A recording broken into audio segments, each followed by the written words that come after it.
Hi ಎಲ್ರಿಗೂ ನಮಸ್ಕಾರ, welcome back to my channel. ನಾನಿವತ್ತು ನಿಮಗೆ ಕ್ರೀಮಿ ಸ್ಟ್ರಕ್ಚರಲ್ಲಿರೋ ರೆಸ್ಟೋರೆಂಟ್ ಸ್ಟೈಲ್ನಲ್ಲಿ ಮೇಥಿ ಮಟರ್ ಮಸಾಲಾನ ತೋರಿಸ್ತಾ ಇದ್ದೀನಿ. ತುಂಬಾ ಹೆಲ್ದಿ ರೆಸಿಪಿ ಅಂತಲೇ ಹೇಳ್ಬೋದು. ಹೇಗೆ ಮಾಡೋದು ಅಂತ ನೋಡ್ಕೊಂಬರೋಣ. ನಾನಿಲ್ಲಿ 1 ಕಟ್ಟಾಗುವಷ್ಟು ಮೆಂತ್ಯ ಸೊಪ್ಪನ್ನು ತೊಗೊಂಡಿದ್ದೀನಿ. ಅದನ್ನು ಸಣ್ಣದಾಗಿ ಕಟ್ ಮಾಡಿ ಎತ್ತಿಡ್ಕೊತಾ ಇದ್ದೀನಿ. ಈ ರೆಸಿಪಿ ತುಂಬಾ ಈಸಿ ಮತ್ತು ಹಾಗೆ ಅಷ್ಟೇ ಟೇಸ್ಟಿಯಾಗಿರುತ್ತೆ. ಇವಾಗ ನಾನು ಮೆಂತ್ಯ ಸೊಪ್ಪನ್ನು ಹೆಚ್ಚಿ ರೆಡಿ ಮಾಡಿ ಇಟ್ಕೊಂಡಿದ್ದೀನಿ. ಈಗ ಒಂದು ಪ್ಯಾನ್ಗೆ ಮಸಾಲೆನ ರೆಡಿ ಮಾಡ್ಕೊತಾ ಇದ್ದೀನಿ. ಪ್ಯಾನ್ಗೆ ನಾನೀಗ 8ರಿಂದ 10 ಗೋಡಂಬಿ ಹಾಕ್ಕೊಂಡಿದ್ದೀನಿ. ಹಾಗೆ 1 ಗೆಡ್ಡೆ ಬೆಳ್ಳುಳ್ಳಿ, 1 ಇಂಚು ಶುಂಠಿ, ಹಾಗೆ ಖಾರಕ್ಕೆ ಮೆಣಸಿನ್ಕಾಯಿ 3 ಹಾಕ್ಕೊಂಡಿದ್ದೀನಿ. ಇದು ಖಾರದ ಮೆಣಸಿನ್ಕಾಯಿ, ಅದಕ್ಕೋಸ್ಕರ 3 ಹಾಕ್ಕೊಂಡಿದ್ದೀನಿ. ನಿಮಗೆ ಜಾಸ್ತಿ ಖಾರ ಬೇಕು ಅಂದರೆ ಜಾಸ್ತಿ ಹಾಕ್ಕೊಳ್ಳಿ. 2 ಈರುಳ್ಳಿ ತೊಗೊಂಡಿದ್ದೀನಿ. ದೊಡ್ಡ ಸೈಜ್ ಈರುಳ್ಳಿ 2 ತೊಗೊಂಡಿದ್ದೀನಿ. ಇದನ್ನು ಅಷ್ಟೇ ಚೆನ್ನಾಗಿ ಫ್ರೈ ಮಾಡ್ಕೋಬೇಕು. ಇದಿಷ್ಟೇ ಮಸಾಲೆ ಇದಕ್ಕೆ. ಇದನ್ನು ಚೆನ್ನಾಗಿ ಟ್ರಾನ್ಸ್ಪರೆಂಟ್ ಆದಮೇಲೆ ಇದನ್ನು ನಾನಿವಾಗ ಮಿಕ್ಸಿ ಜಾರ್ಗೆ ಟ್ರಾನ್ಸ್ಫರ್ ಮಾಡ್ಕೊತಾ ಇದ್ದೀನಿ.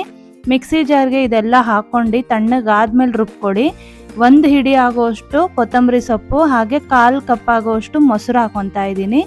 ಇದಕ್ಕೆ ನಾನು ಫ್ರೆಶ್ ಕ್ರೀಮ್ ಯೂಸ್ ಮಾಡ್ತಾ ಇಲ್ಲ, ಮೊಸರು ಯೂಸ್ ಮಾಡ್ತಾ ಇದ್ದೀನಿ. ನೋಡಿ ಎಷ್ಟು ಚೆನ್ನಾಗಿ ಬಂದಿದೆ ರುಬ್ಬಿದ ಮೇಲೆ. ಇವಾಗ ಮತ್ತೆ ಅದೇ ಪ್ಯಾನ್ಗೆ ಎಣ್ಣೆ ಹಾಕ್ಬಿಟ್ಟು ಚಕ್ಕೆ, ಲವಂಗ, ಹಾಗೆ ಜೀರಿಗೆ ಇದೆಲ್ಲ ಹಾಕ್ಬಿಟ್ಟು ಸಣ್ಣದಾಗಿ ಹೆಚ್ಚಿರೋ ಬೆಳ್ಳುಳ್ಳಿನ ಹಾಕ್ಕೊಂಡು ಫ್ರೈ ಮಾಡ್ಕೊಂಡು, ನಾವು 1 ಕಪ್ ಆಗೋಷ್ಟು ನಾನು ಬಟಾಣಿ ತೊಗೊಂಡಿದ್ದೀನಿ. ನೀವು ಜಾಸ್ತಿ ಕ್ವಾಂಟಿಟಿ ಮಾಡೋದಿದ್ರೆ ಜಾಸ್ತಿ ತೊಗೊಳ್ಳಿ. ನಾನು 3 ಜನಕ್ಕೆ ಆಗೋಷ್ಟು ಮಾಡಿ ತೋರಿಸ್ತಾ ಇದ್ದೀನಿ.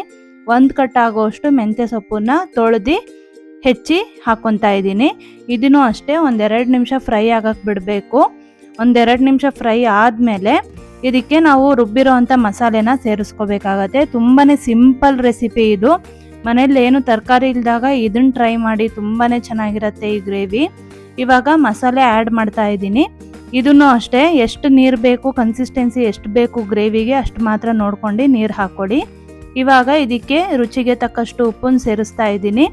ಹಾಗೆ 1/4 ಟೀ ಸ್ಪೂನ್ ಆಗೋಷ್ಟು ಅರಿಶಿನ, ಹಾಗೆ ಅರ್ಧ ಟೀ ಸ್ಪೂನ್ ಆಗೋಷ್ಟು ಖಾರದ ಪುಡಿ ಹಾಕ್ಕೊತಾ ಇದ್ದೀನಿ. ಸ್ವಲ್ಪ ಕಲರಿಗೋಸ್ಕರ ಹಾಕ್ಕೊತಾ ಇದ್ದೀನಿ ಅಷ್ಟೇ.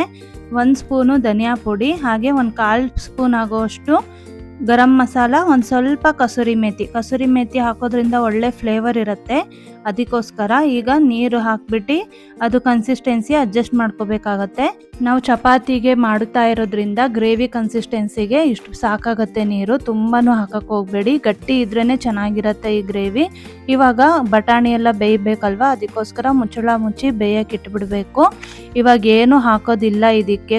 ಇವಾಗ ಜಸ್ಟ್ ಬೆಂದರೆ ಸಾಕು.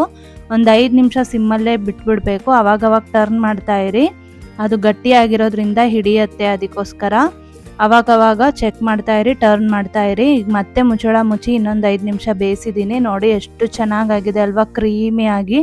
ರೆಸ್ಟೋರೆಂಟ್ ಸ್ಟೈಲ್ನಲ್ಲಿ ಹೇಗಿರುತ್ತೋ ಹಾಗೆ ಆಗುತ್ತೆ. ತುಂಬಾ ಟೇಸ್ಟಿಯಾಗಿರುತ್ತೆ. ನೀವು ಟ್ರೈ ಮಾಡಿ. ಈ ರೆಸಿಪಿ ಅಂತೂ ಮಿಸ್ ಮಾಡೋಕ್ಕೆ ಹೋಗಬೇಡಿ. ಹೇಗೆ ಬಂದಿತ್ತು ಅಂತ ನನಗೆ ಕಮೆಂಟ್ ಮಾಡಿ. ಇನ್ನೂ ಈಸಿ ಆ್ಯಂಡ್ ಟೇಸ್ಟಿ ರೆಸಿಪಿಗೋಸ್ಕರ ನಮ್ಮ ಪೇಜ್ನ ಫಾಲೋ ಮಾಡಿ. ನಮ್ಮ ಚಾನಲ್ ಇನ್ನೂ ಸಬ್ಸ್ಕ್ರೈಬ್ ಮಾಡಿಲ್ಲ ಅಂದರೆ ದಯವಿಟ್ಟು ಸಬ್ಸ್ಕ್ರೈಬ್ ಮಾಡ್ಕೊಳ್ಳಿ. ಈ ಮೇಥಿ ಮಟರ್ ಮಸಾಲ ಚಪಾತಿಗೆ, ಫುಲ್ಕಾಗೆ, ಪೂರಿಗೆ ಅಂತೂ ಒಳ್ಳೆ ಕಾಂಬಿನೇಷನ್ ಅಂತಲೇ ಹೇಳ್ಬೋದು. ಟ್ರೈ ಮಾಡಿ, ನಿಮಗೂ ಇಷ್ಟ ಆಗುತ್ತೆ. ಮತ್ತೆ ನಾನು ನಿಮಗೆ ಮುಂದಿನ ವಿಡಿಯೋಗಳೊಂದಿಗೆ ಸಿಗ್ತೀನಿ. ಅಲ್ಲಿವರೆಗೂ ಎಲ್ರಿಗೂ ಧನ್ಯವಾದಗಳು.